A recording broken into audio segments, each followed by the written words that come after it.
Alright, so we got the motor in, and it's like 9:30 going to 10 here pretty quick. We're at the no stop zone, so this motor has to be in tonight.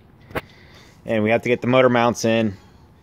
So it's about probably 2 to 3 hours more work.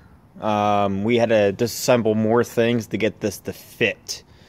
Part of the problem is trying to get the motor and transmission to line up with very little room to get everything in there due to how far the jack has to be up to the bumper and then the top of the truck, and just height, everything just becomes a real issue. So as you can see here, we've removed the exhaust manifold because we kept on running up against the exhaust pipe right there, and it was preventing the motor from being able to go back. The other thing we had to do to try to get some more clearance is disassemble this front driveline right here so that it can fall down and get more clearance there. That's supposed to be up much further. It's probably down a good 2 to 3 inches. So we're going to have to lift that back up to get it back where it's supposed to be bolted in. We've had to jack up the motor and transmission up, down, left, right, sideways, and to outer space, I think twice. It's been crazy fun. Yeah, it's been very slow going because we have to be careful that we don't crush any of these lines, and then there's a lot of other lines on the bottom part of the drive line. So yeah, we've been doing this for probably what, 4 or 5 hours just trying to get it in. Yeah, probably just trying to get it mated. So we just had dinner, a late dinner, and we're just trying to get it pushed in. We think we got it now. We just have to line it up, run some bolts in, get the dowel pins lined up. Alright, that's a 1/4 inch socket extension. And there's a hole there that doesn't have any threads in it, and a bolt and a nut go through there. Well, we ended up shoving that through, which basically gave us like a long guide pin. So when we were able to stab that through, get it to the motor and transmission, it made it a lot easier to try to line the two up. And now we're going to basically leave that in, align the motor and transmission up more, and try to get a few bolts in so that they become one unit again. We also had to disconnect the cross member here for the transmission. This bolt is barely there just to hold it and keep it from twisting, just to give us a little bit more clearance. And we ended up putting a bottle jack right there on the transmission. Don't use a floor jack because they have a tendency to tilt. And you really want to use a bottle jack that goes straight up and down, and you have really fine control over how it works.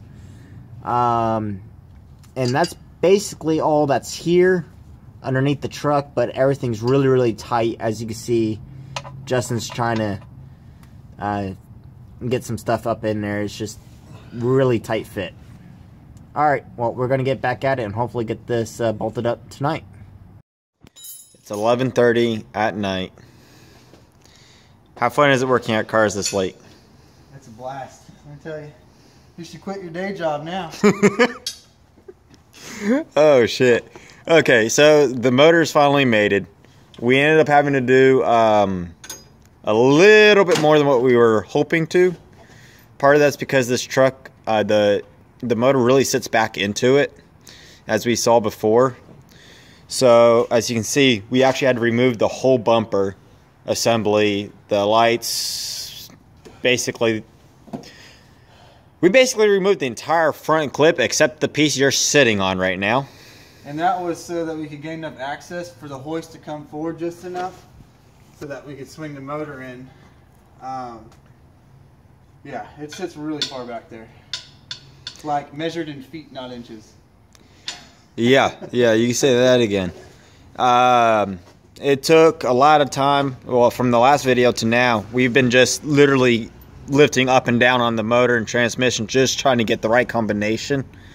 But taking off the front bumper was really a big step. And then the other thing, we actually had to completely remove this side engine mount.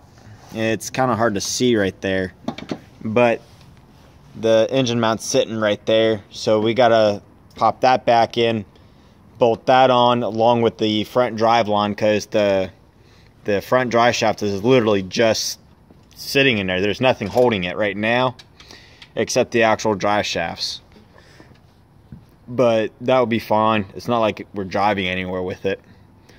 Bolts are going in good. Bolts are going in good. That's always a good thing.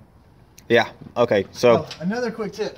All right, if you're considering trying to just yank this out to get it out of the way, don't do that. I tried it, and let's just say there was an eruption of transmission fluid, but I stuck it back in real quick, so it's all good. but it's good that we found transmission fluid in there. Yes, yes. Hey, it looks good. It doesn't look burnt. That's one way to check the fluid. Okay. Alright, we're a little tired, we're a little goofy. Like I said, it's probably going to be 1, 2 o'clock before we even get out of here, because we got to get the motor mounts on, bolt up everything we took off, just so that we feel comfortable closing the hood and just getting back to it Monday. Days where you don't have, where we just can't close up shop and leave everything the way it is, we got to roll all the tools back in. And YouTube is getting a great shot of your butt right now. And your Hanes underwear. Is it tagless? Yes, it is. Oh, crap. I'm tired. I need a beer. Or 2. Oh, it's Saturday. It's still till 1. All right, and with that, we'll get back to you later. Yeah, we need to get this done, so talk to you later. Alright, it's 1:30 in the morning. We have both engine mounts bolted in, all the bolts on. We have the front drive line, the diff, the suspension parts, all that's bolted back on. He's just tightening all those down. We still got the chain hoist on. We're just leaving that there just to kind of support the weight a little bit and keep it off the bolts to get a good to tighten them up real good. But after we do that, hey, we're done for the 3rd day. I think we got quite a bit done. We still have to replace the accumulator, which is right there. We have the O-rings and all that for it. Whole AC system. Yeah, the AC system. The bumper is still off. We're planning on getting a bumper on tonight, just because it's not going to be that hard to put on, and it's better than it just sitting out, getting kicked, scratched, or whatever. So yeah, probably another 20 minutes, and we'll be on day 4 come Monday. But in the meantime, I'm going to be going to bed here pretty darn quick.